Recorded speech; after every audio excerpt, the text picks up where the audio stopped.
Hi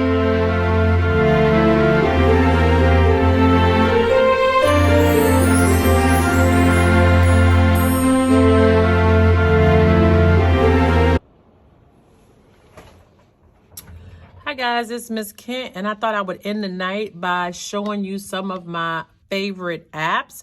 And so I was going to take you over to my iPad, and I decided to make like a list of my favorite apps. And doing so, I use my iPad mini, and I also use one of the apps on my list called Apple Notes app, and it's free. And so what I like about Apple is that it added this little feature called quick notes. So you can make a quick note anywhere in your iPad. If you're anywhere on your iPad, you can make a quick note.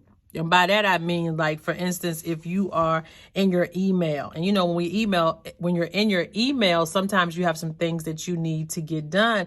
So you could just create a quick to-do list. And so you can either write it or you can start typing your to-do list as you check your email. So as you go through and you see the messages and you need to write something down, you can do that. And it saves it for you. And so you can easily access your good notes, your Apple Notes, from the screen that you drop down, and all your quick notes will be listed there. Or you can have it as an app and you can access it from there. On my iPad mini, it works a little different. I made it an actual widget because this is where I like to take my notes. So I actually have a widget where I can just click on it, and I actually can see my to-do list here. So if I wanted to create something, or I can see all my little quick notes, I can place them on this widget. And so that is one of my favorite apps that I just started using and been taking advantage of. My next favorite app for teaching would be GoodNotes. And everybody knows I use GoodNotes. A lot of my videos have been done using GoodNotes. But when I use GoodNotes for teaching, I'm going to go into my jobs. I list all the jobs that I do, and I have a folder for each one. We're just going to take a look at my algebra because that's what my main job is. And what we like to do with that, I share this particular file with my co-teacher. So it's under the shared button, which means any documents that me and my co-teacher need to use, we can share it, whether it be notes, whether it be things that we present to our students, we can access it together, sort of like a Google file. The other thing that I like about it is that I can present this to my smartboard using my Apple TV. And so we created a notebook, and I'm able to display the notebook that I created from the paper version, and then I have a digital version. And so I'm able to present that, like I said, to the class. The other thing that I can do is any type of worksheet that I want to give the students, or if I want to work in their, you can see we were working on some notes, or if they don't understand, I can just do a quick note, and I have a notebook set up for every class for quick notes.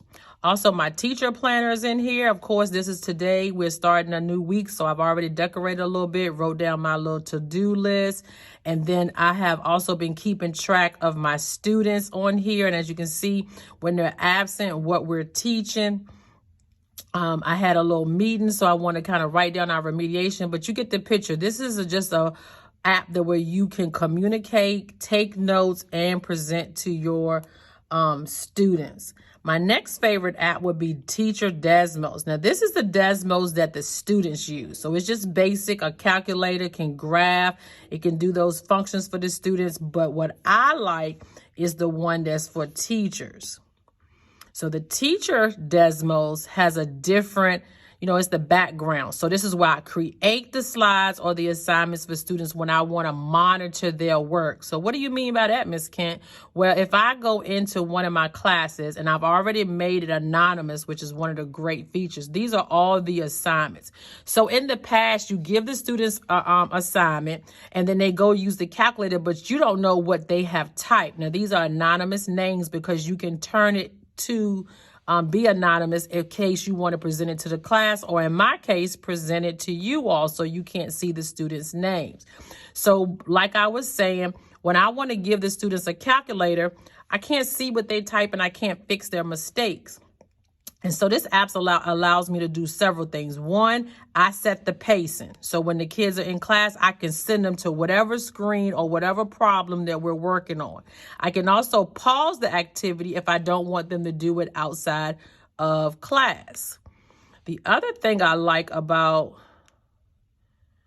this activity is that when you're working in class and you've given the kids a set of assignments, I can see who started and who didn't. So like everybody was on this assignment, right? But not everybody was working. As you can see, some people finished and some people did not finish. And so these gray spaces mean they didn't even go on that particular slide, okay? And then I have several ways I can look at it as a snapshot, right? And I can look at certain students. I can look at it as a summary where I can pull up one problem, like it's looking at problem 9, but everybody who did number 9, or I can look at individual students. So this is a really great way to see what your kids are doing, especially when you're going over certain problems. You can see if the students are even doing what you're doing in front of the class. Also, you can share collections, like my boss creates tests or slides and she can share them with me. And Desmos does a lot more things than that. You can set up like activities, matching. You can do your entire lesson. It's like a presentation. I haven't gotten to that level, but I do like being able to see what my students are doing in real time. So teaching Desmos is definitely one of my favorites for the classroom. Now, Google Classroom is nothing to be said about that. You all know what Google Classroom does, but the reason why it's one of my top apps is because I'm able to, unlike before, get the information out to the students whether they're in class or not. I have deleted that off my tablet because I use multiple tablets, and for space wise I should have checked that before I started, but I do have it on my mini that I can show you really quickly. So Google Classroom, I'm not going to go into it because it has my students, but it has my classes listed. And then when we go into the class and you have a stream where we can type and give them their to-do list every day. And of course, we can house all of our work under classwork. So I order mine by units, and then my students are able to complete, and as we can see, it's just spinning, but they're able to complete the assignments. And even websites, you can set up sections where they're supposed to be going to certain websites that I'll show you in a minute, and then the students are able to go to those. So I really like any type of app that will allow you to have the information digitally ready for your students. So that's definitely one of my favorites, is that I'm able, because before, you got to contact every student. You can email the students from there. It's just so many options that you have for that app. The next one that I like is called Explain Everything. I have to purchase this app. It's like $3.99 a month. So I usually purchase it when school starts, and then I'll just take it off when school is over. But it allows me to make slideshows for my work. And so as you can see, I set up several projects that I want to do some remediation for my students. And so when I go in and you start recording, what it allows me to do is record per slide. So if you're recording and I mess up, I don't have to redo the entire presentation. I can do it per slide. So when I go to the next slide, I start recording, and then that way if I mess up just on this slide, I don't have to go back and re-record the next one. And it has a lot of options for you to create slideshows that you can even turn into YouTube videos. And as you can see, I've set it up. I work the problems online while I'm videoing, recording myself, and then it turns it into an MP4 document for me. And so that's an awesome math app to help with instruction, especially when students are out. Okay, my next one would be Cami. Oh, I love Cami. I got introduced to Cami last year. And what Cami does is that equation writer. When kids are doing math digitally, of course, we can go to drawing, and I can do 3 raised to the second power. But who wants to do that? Right? When you can use that equation tool and you can hit here, and then when you write or type, as they say, right? And I want to do 3. I can do the square root. I can do the nth root. I'm just showing you the tools as we go along here. And then the kids are able to display their work in a more accurate manner. Okay, and so that's why I like Cami. Cami is one of those things that has an equation writer, and then my students are able to write using the equation tool. Okay, so just hit that little pi symbol, double click to type, and then we can sit there and we can use the keys, and now that's 3 squared instead of using that caret right there. So anyway, Cami is a great tool to use for math teachers because the students are able to display their work in a more, like I said, accurate manner. And I'm just giving you an overview of what I like to use. And each assignment calls for a different app or a website. And so, of course, we have Jamboard where you can give a problem on each slide. I can't show you the work, but each student can have their own slide and you can see them working the problems, and you can jump from slide to slide, and you can also allow students to jump from side to side. So that's a really good app for math, and it's limited to what it can do. So I really think this one I use more when maybe I'm teaching or displaying. I can always go get a whiteboard and I can write. But if the kids had access, I mean, they can use their finger. I think it works just as well. And so they can write on it if they needed to. But it's not one of my go-tos, but it is an app that I have used, and I do like it for certain assignments, especially when I want to see everybody working the same problem or a different problem. Another app that I pay for a yearly subscription is Boom Cards. So Boom Cards is a place where you can purchase cards and the students can do it repeatedly. So you want mastery with this. So with this one, you can keep going, and then they're going to give you a set of notes for this particular set of Boom cards. And then you can hide the cards. You either pay for a deck of cards, you can make your own deck of cards, but let's find one where we can actually work a problem. It actually helps the students. All right, add exponents when you multiply. So you want to count up the exponents and type it in. Let's see if Miss Kent knows what she's doing. And it's correct, okay? Add exponents when you multiply, and it just keeps giving them 4 and 3. See, most of them will put 12. 12 is wrong. And so then if it gives them the wrong answer, then they have to try again. But you got to add exponents when you multiply. And so that allows them to practice those questions repeatedly, and you can give them as many cards as you want, and you can assign this for them to do in their free time, or you can assign it in class. So Boom Cards is another app that I really do love, and you can save your library, and all my kids are imported into Google Classroom from Google Classroom, and therefore I can send them the grades, or let me back up. You can have the grades where they go into Google Classroom. Did I say that correctly? All my kids are in here. I exported them from Google Classroom, so these assignments can be housed in Google Classroom where they just have a link and it takes them straight to the assignments, and therefore the grades can be imported as well. So Boom Cards is another great one. Another one I like that I haven't used this year is Delta Math. Now, I really do like Delta Math, and I ran across this last year. I ran across this one last year, and so what this one does, next problem, is this is a literal. And so what you want to do is solve for A. In order to solve for A, you have to subtract F. So when you come in here, you do 9 minus, because I'm going to subtract F. All right, submit your answer. And it says correct, and it shows me my steps. That's what I like about it. It's detailed in showing you those steps. So if you get it wrong, let's get a problem wrong. Miss Ken is getting this wrong on purpose. Let's say we did 6 divided by D. The answer should be 6D. Let me just go ahead and tell you what the answer is so you know that Miss Ken is doing this on purpose, right? And so we're going to get 6 divided by D, which is the wrong answer.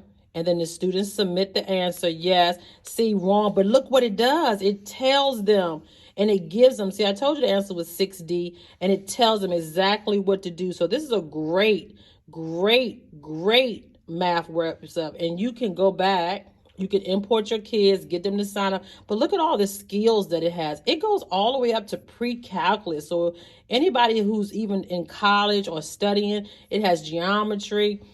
It takes you through those lessons that you need. If you purchase the app, you get even videos on how to do it. I don't need to purchase it because all I need to do is assign it and look at their mistakes. And of course, look at the data, which is awesome. So Delta Math is another great website.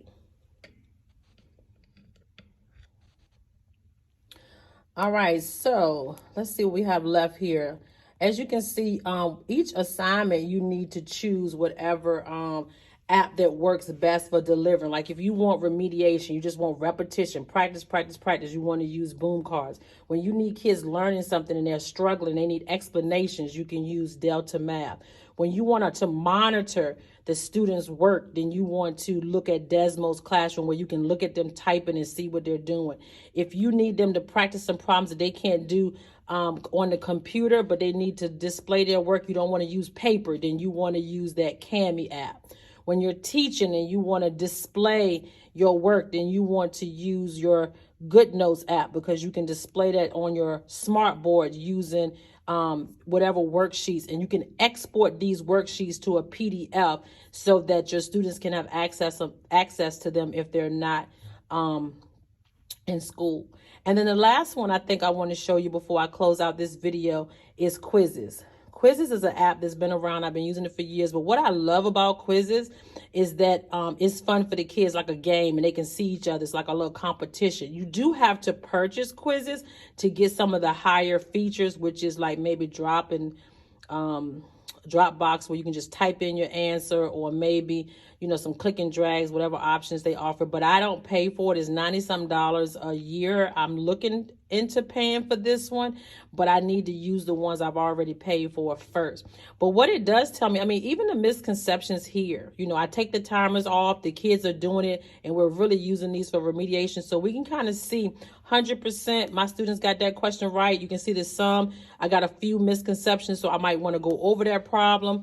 This question, it looks like 100%, and so it gives me detail, and this is why they're taking it, right? And I can see what they're doing. So my kids were at 91%, and what I really like about this, that's my grade. So when my kids are not doing well and the score is popping up on the board, I'm like, look, I'm not no C student. Come on, what we doing? And you're helping the kids by motivating them to do better, and they're trying to get the score up as a class as well as individually. And then I do count these as grades. I mean, that's not all the apps that I use. I do use a few more, like QR Creator to help with answers. You can create a QR code, put the answer in, the kids can scan the answer for that. And this is not an app, but I'm gonna tell you, this is awesome. I found out how to do it. I started using Shortcut. If you've never used Shortcut, which I haven't, you can create, and I'm not going to go into it because I'm new to using this, but I created a shortcut when you're inside of an app, but you want to get to something, especially like notes quickly or something from your drive. So now I can get to my teacher planner from the home screen. So before we had to go into the app, we had to, hit the share button. Can I get to the app?